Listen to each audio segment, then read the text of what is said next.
Yo, what's up guys? Bill here for Classic Rock and Metal Review. We're going to change things up.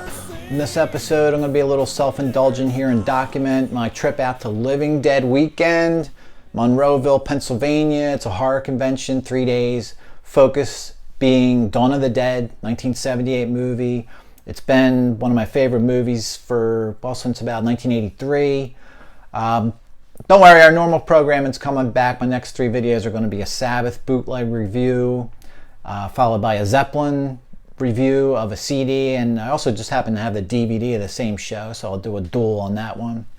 And then we're going to go back to 84, do an Ozzy concert review, one that I was at. So sort of a retro review, I guess you can call it. That's the next 3 things coming up, but like I said, I just got to document, and I'm really just not going to do a lot of talking. Well, I'm going to be talking, but it's going to basically just be narrating all the pictures and video I took. Just a great little thing. It's my first horror convention I was ever at, and it happens to, what a perfect one to be at, because Dawn of the Dead and The Thing from 1982 have been my 2 favorite movies. What a better way to go to a first convention than for it to be based around Dawn of the Dead. It took place in the mall where much of the movie Dawn of the Dead is filmed, so that was just freaking awesome. The whole thing was just killer. So if you're a fan of Dawn of the Dead, you're going to love this review. I know many people probably won't watch it, but it was awesome. So if you can't get out there, didn't get out there, haven't been to this thing, and you love that movie, you're going to want to go next year. They already put tickets for sale for it. So let's just get started. So first of all, Living Dead Weekend, like I said, I already explained what it is.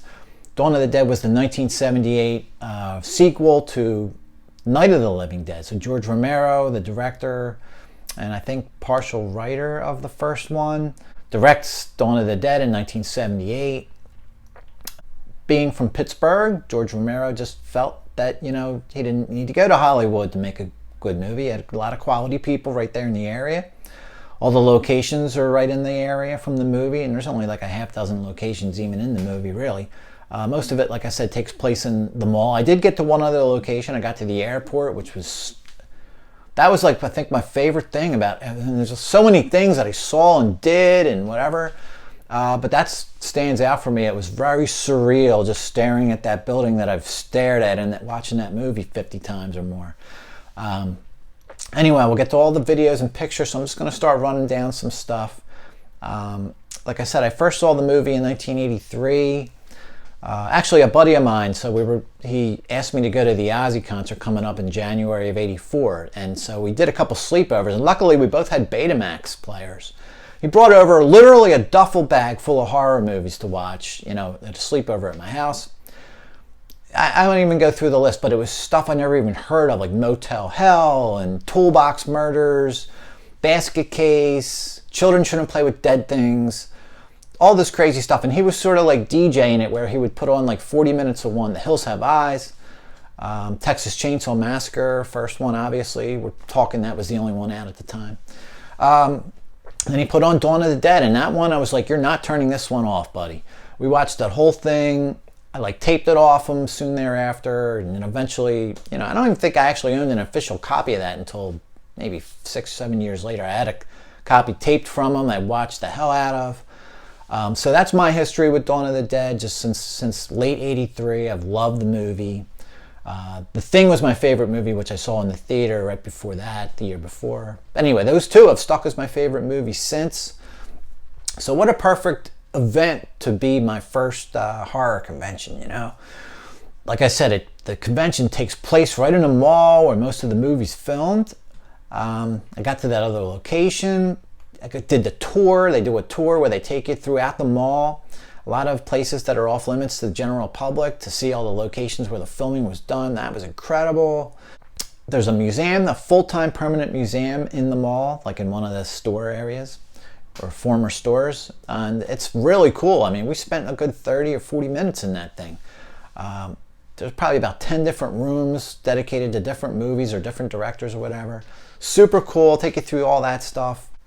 All right, so, we took a ride out the Pennsylvania Turnpike. It was about a 6-hour ride for us.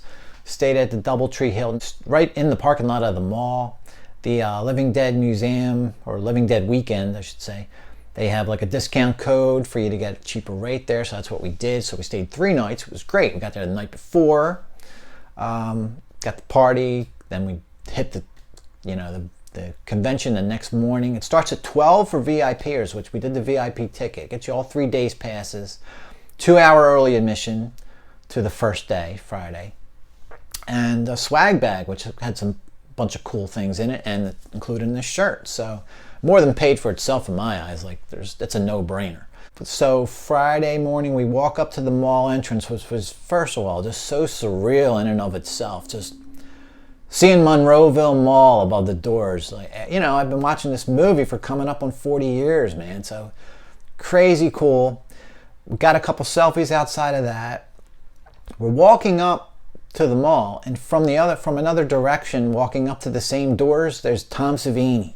So that was just really cool. Did a little fist bump with them. Right inside the mall, there's like a sort of small corridor, like most malls have, lined with about 10 pictures of old pictures of the mall, and most of them centered around Dawn of the Dead. So that was just unexpected and cool. So many cool little things I didn't even think about. You know, it was just kind of, I didn't research this other than just, you know, the gist of it. Didn't look on anyone's old videos of this weekend, Living Dead weekend or anything. Just kind of, you know, sort of winged it, and man, it was just so cool doing it that way too, because everything was just unexpected.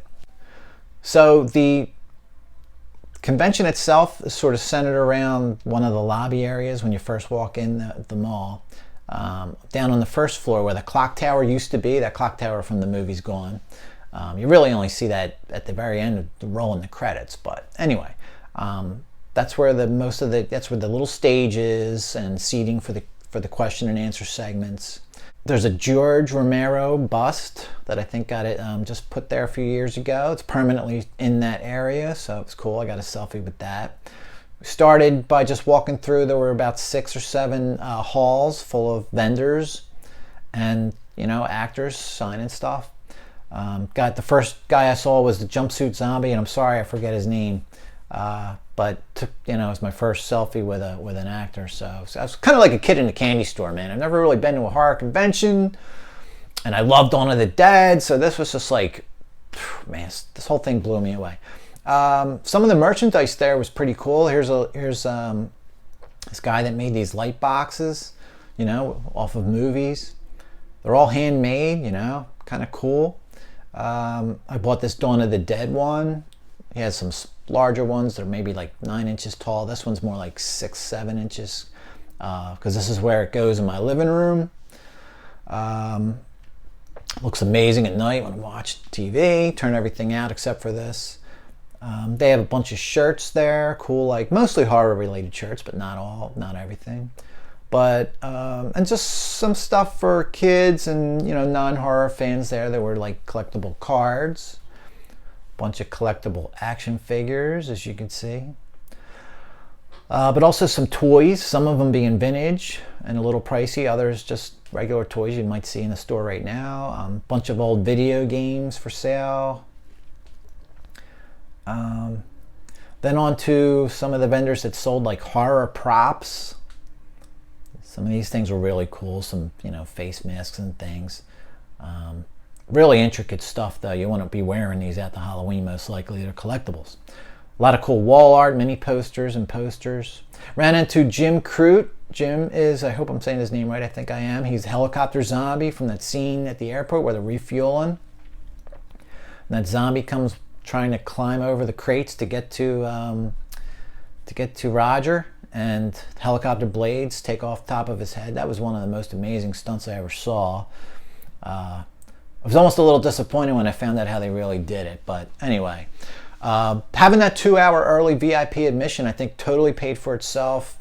Like I said, I mean, price-wise, it was only probably $40 or $50 more than buying single passes. You got a swag, including the shirt, but the 2-hour early admission let you shop before the general public, and I found this Goblin shirt. Overall, was a little disappointed in the t-shirt selection there. I thought there'd be a little more unique stuff and stuff. But this Goblin shirt sort of made up for all that. $20 used, had some light stains on it. You know, I would have paid $60 for their shirt, maybe even more. So for 20 bucks, this would have been snapped up, I think, soon. I'm surprised it was even there. I didn't buy it till almost 2 o'clock. So almost 2 hours in. We did a selfie. They restored the motorcycle that was used in the movie. I think it was found within the last couple of years, fully restored. Did a selfie here. You know, the museum guys were letting you take a picture in it for $5. We did that. And then later on, a few hours later, Tom Savini sort of recreated the scene for a photo op. You know, this is super cool. Cutting my cousin's head off. Jumped pretty into, as you can see. A bunch of other horror collectibles. They're even these like designer sort of coffees. It's kind of funny. I forget what some of the names of these coffees were, but they were just kind of a good laugh. Definitely should have picked one up anyway, even though we got a Keurig. Bunch of cool other masks and shirts here. Yeah, I mean, the work these people, a lot of these vendors do this stuff by hand themselves, so it's all unique stuff, you know. Then we attended the Tom Savini question and answer segment. Got a bunch of cool pictures there. I was able to ask him a question. I think my cousin asked him a question. The one question I thought was really interesting, his answer. Someone asked him, you know, because he one of these side themes this year, besides Dawn of the Dead, they always have some side themes, was Night of the Living Dead 1990 remake, which I didn't even know till recently Tom Savini directed it. I saw that back when it first came out, and I thought it was really good. I rewatched it recently. I didn't think it was great, I have to say. But anyway, someone asked him if he was going to direct again. Yeah, I think I'd rather do, I think I need an afternoon nap too much to direct anything again, you know. Because, you know, on Night of the Living Dead, when it was lunch, I was sound asleep somewhere in the middle of the night. When you're an effects guy, you do your thing and then you leave. You know, you're done. The director is there 24 hours a day almost. As an actor, well, acting is the hardest thing to do. You have to cry in 5 minutes. Now, what would it take for you to gear up mentally, physically, to make your body produce tears? That's what an actor does, okay? That's the hardest thing there is to do, I think, anyway. I thought it was a pretty cool answer, hearing him, you know, just describe the difference between acting, directing, stunts, makeup, so. All right, then back to the hotel. I mean, at this point, it's like 4 or 5 o'clock. Back to the hotel, took a swim in their pool. Luckily, no one else was in there, so it was Black Sabbath Volume 4 time while we were swimming. Then back over to the mall at 6 o'clock. This was a 3-hour, yes, you heard it, a 3-hour tour. Cue the Gilligan comments. All the spots where the movie was, you know, filmed. And I mean, like, all of them. I actually bailed on the tour after about 2.5 hours, because I think we were at the last scene anyway. It was the staircase where the hideout was. I saw everything else, so let's go through all the pics. I got a picture of the biker entrance. This is where the bikers break into the mall. I think in the movie they shoot the alarm with the gun. But what they tried to do, if you watch some of the, you know, behind the scenes stuff on the 4K box set, and it might be on the other sets too, I'm not sure. Special features are scattered throughout many different versions of Dawn of the Dead. But anyway, they tried, just, it was originally supposed to be blown up by the bikers, so they filmed, like, I guess a grenade or something going off to blow the doors off, which they did. They blew the doors off, and some of the ceiling tiles outside the building did a lot of damage, so that wasn't even in the movie at all. But just so happens that they were doing some construction at the time. Here's the inner hall, just inside where the bikers got in. Lawrence is the tour guide. He's part of the Living Dead Museum.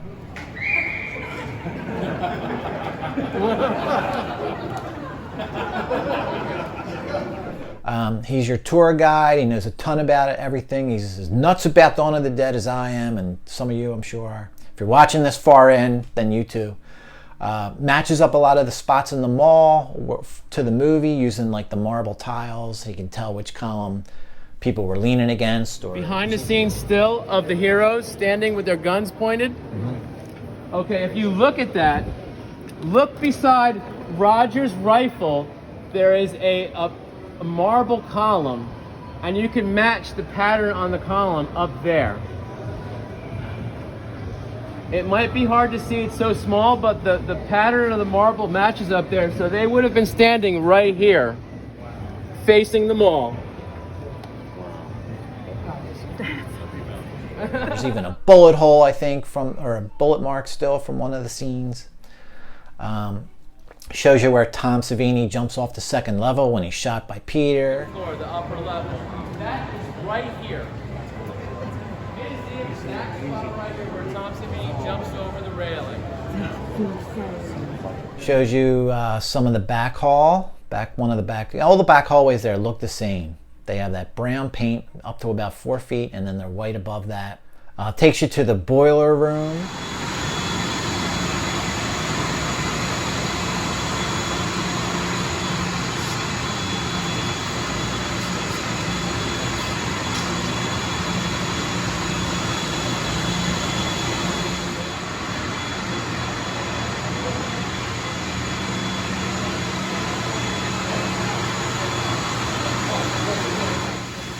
So, when I come down here, I want to find things that match the movie. Even maybe items or objects, and I stumble on a little something. Keys to the kingdom! Yeah! Cool. Love it. Of course, you'll recognize the control center there. Let's turn on, how about a little music? Light cover the noise music. Yes! That's it. But when I come down here, I feel a little lost sometimes. I might not know my way out. But I saw some sort of access or passageway above the stores. I saw it on a map. And you all get a copy of this map as we exit here. Yeah! Nice. This is exactly what you see in the movie.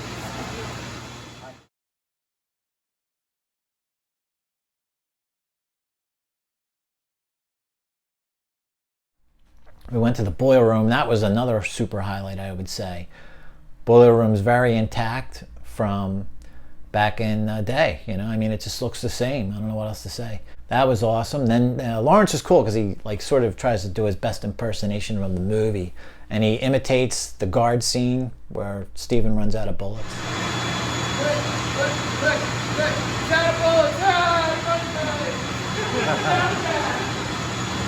Then he shows you where Steven is floored by the guard. Steven has the one bullet, and is he gonna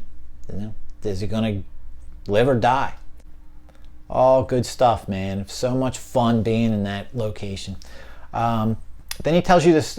Lawrence tells you the story of how Penny's, they're no longer where they were. They were 2 floors, as you know, in the movie. Now they're just that section of the building was destroyed. Penny's moved to the opposite end of the mall, actually right near where the everything was held, so that was kind of cool. But now they're only up on the 2nd floor. All right, one of my recreations is coming up, but come close so you can hear me. This is the center of the mall now, as it was back when they filmed the movie. At the time, JCPenney's was right here on the upper and lower levels. So if you remember, JCPenney's was used a lot in the movie. That's where the guys slid down the escalator. That's where Flyboy was bitten in the elevator, all the way at the other end of the building when it was there. In 2013, JCPenney's decided that they did not need a 2-level store, so they moved to one end of the mall, and it's only on the upper level. And then they actually demolished the building that was here, on this section here. And that's where they built the H&M store and the movie theater above. I hate this fact, but fortunately, in 2013, or actually, it was demolished in 2013 winter. The fall of 2012, right after JCPenney's had been closed, they were selling off their fixtures, and I was able to get in there, and I slid down the escalator about 7 times that day. I even brought full Dawn of the Dead style SWAT outfit and slid down there and did it like Roger, like, woohoo! I did it, and there's video of it even. I have it on my... Lawrence bought some of the store fixtures, and in fact the museum has the entire escalator or elevator, so I'll get to that later. He recreates some of the zombies being on the elevator. He shows you this column where Steven is leaning against and then he's shot at. Shows you where the old bank used to be. I think it's an empty store now. Just kind of cool getting a sense of where things were. So it's a pretty decent sized mall. Shows you where, here's a little clip you need to see. In that shot of the heroes walking up, and you see the JCPenney's logo behind them. But then when they got the close-ups, they moved over here, who was in front of them here, and this is where they gave the speech. So I can't do all the lines, but I'll do as best as I can. No more room in hell. What? Something my granddaddy used to say. When there's no more room in hell, it's something like that. I'm paraphrasing. But it was said right here. All right, and he shows you where the upper floor of Penny's used to be. It's now a movie theater. Then, he takes us to one of the back hallways, and we got this surprise little treat.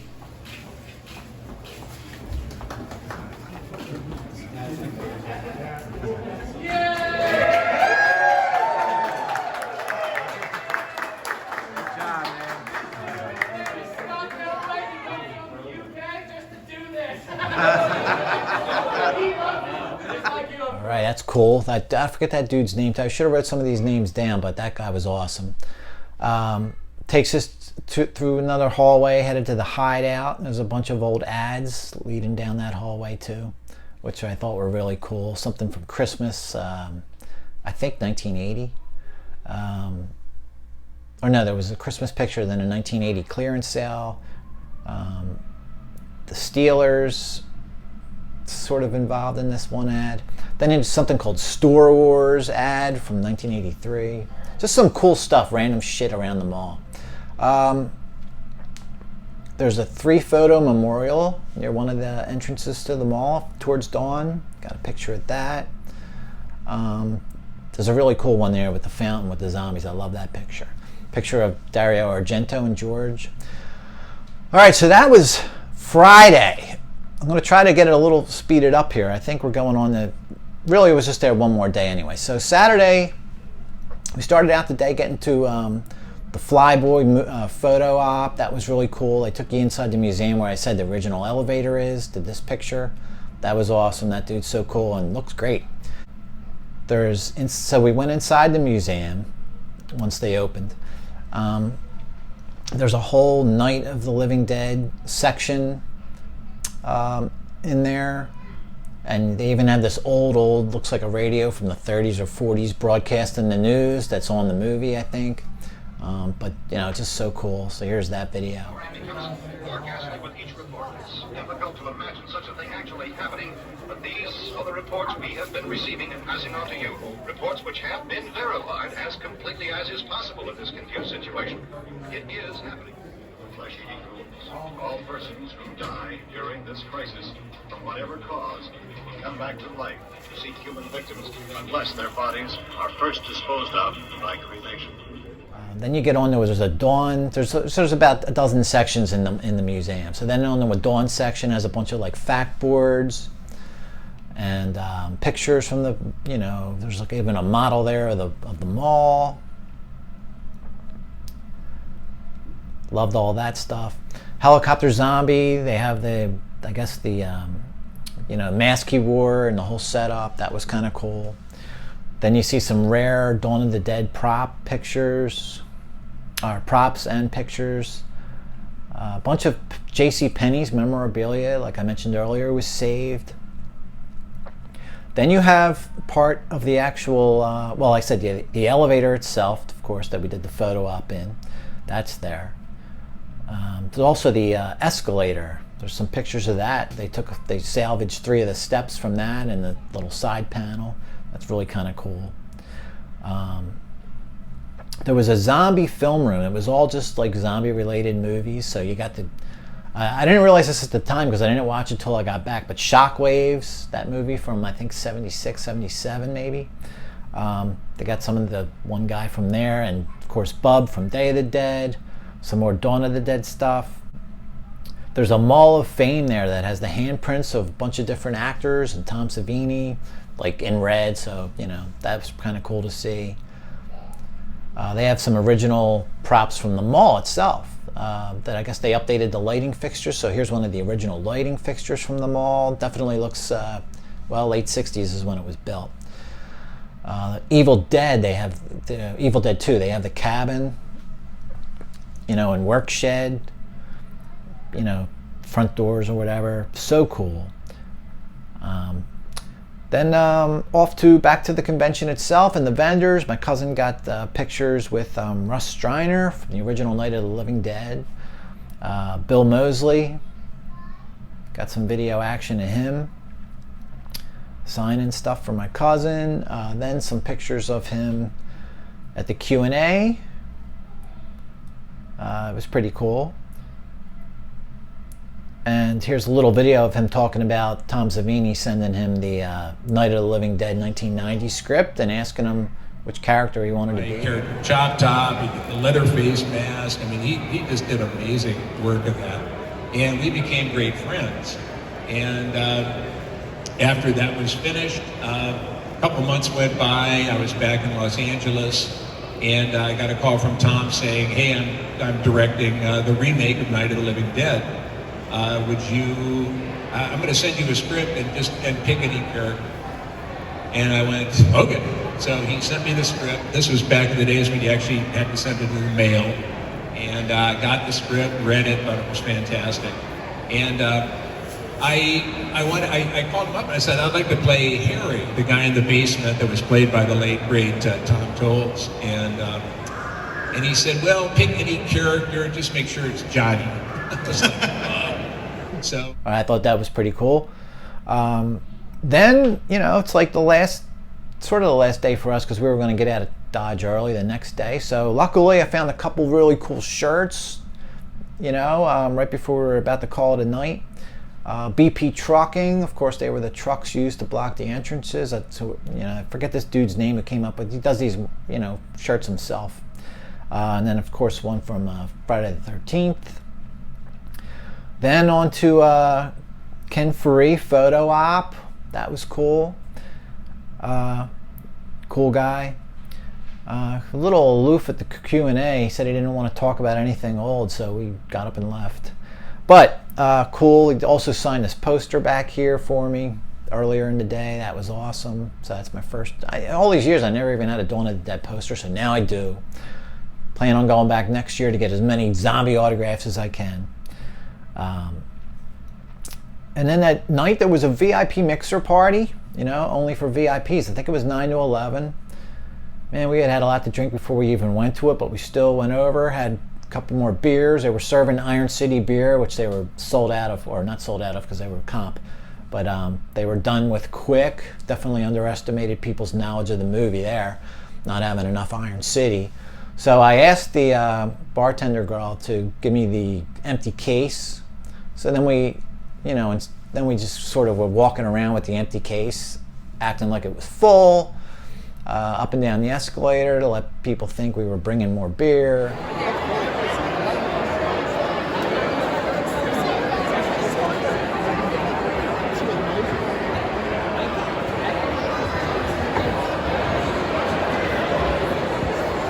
Definitely want to get a selfie of that.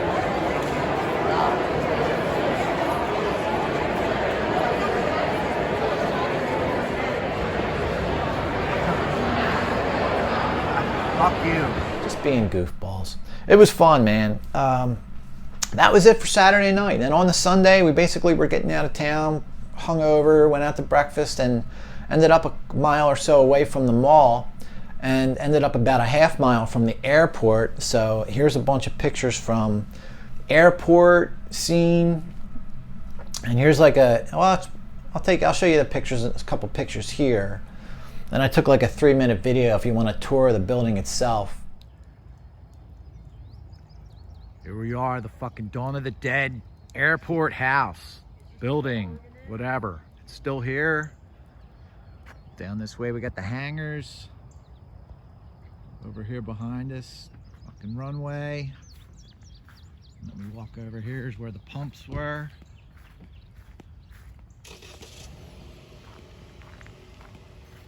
Not much left now, as you can see.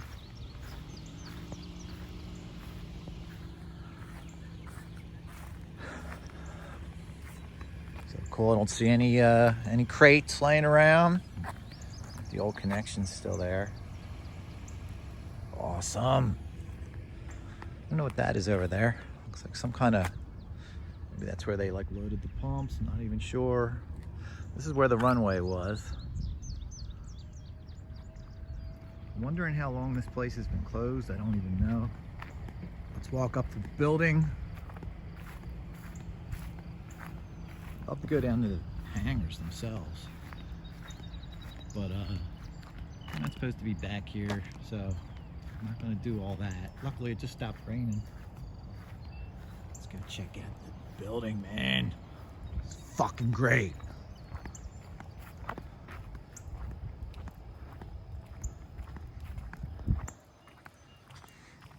I don't remember the phone booth being there. I mean, I know it's been here forever, but obviously don't remember it in the movie. Fortunately, you had some assholes come through here, but check it out. Wow. I don't even care how much asbestos I'm sucking in right now. What is this? Little phone jack. Well, I gotta take something off of here. It's getting knocked down. So,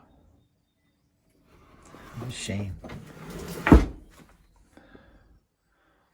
Alarm system or something or other. So here we are back in the front again. Cork board. It's amazing. Oh, some little sponge ball. Huh. It's pretty funny. You know what? I might grab this.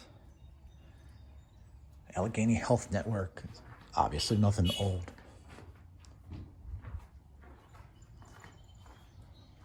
All right, I gotta run through this because my cousin's a little antsy driving us here. What a shame, man. Getting all molded up.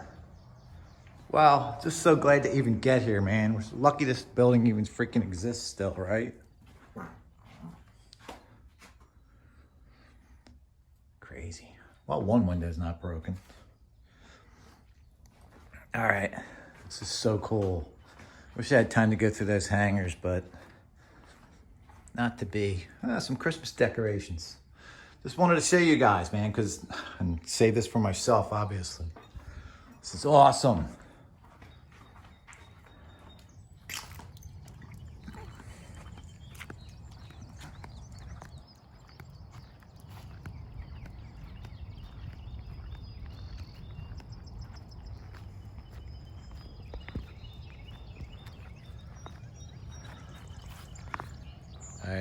All right, man. It's such a shame, man. I heard that a lot of people were commenting that the airport building there was in really decent shape, even up till last fall. So a lot of this damage just happened within the last like 7 or 8 months, unfortunately. And it is slated for demolition. So if you have if you want to see this place, it's so cool. But it's going to be knocked down. They're going to build houses on that whole strip and all. So that's about it, man. That was Living Dead weekend, June 10th to 12th, Monroeville, PA, 2022. It was amazing, so much fun. The tickets were already on sale for next year. I still haven't gotten them yet, but who am I kidding? I'm going back. That's about it, man. So if you're into this stuff, might make this a semi-regular sort of segment. Do a couple of movie things here and there. Whatever. Who even cares, right? If you don't like it, you turn it off. And what have you. All right, man. Appreciate it all. If you guys are into it, like and subscribe. Hope to see you all next year at Living Dead Weekend again. I'll be there. All right, it was great. To everyone who, if anyone's watching this, to put that thing together, it was awesome. Really appreciate all the effort. It was a great time. One of the best times of my life, man. Loved it. All right, guys. Catch you later.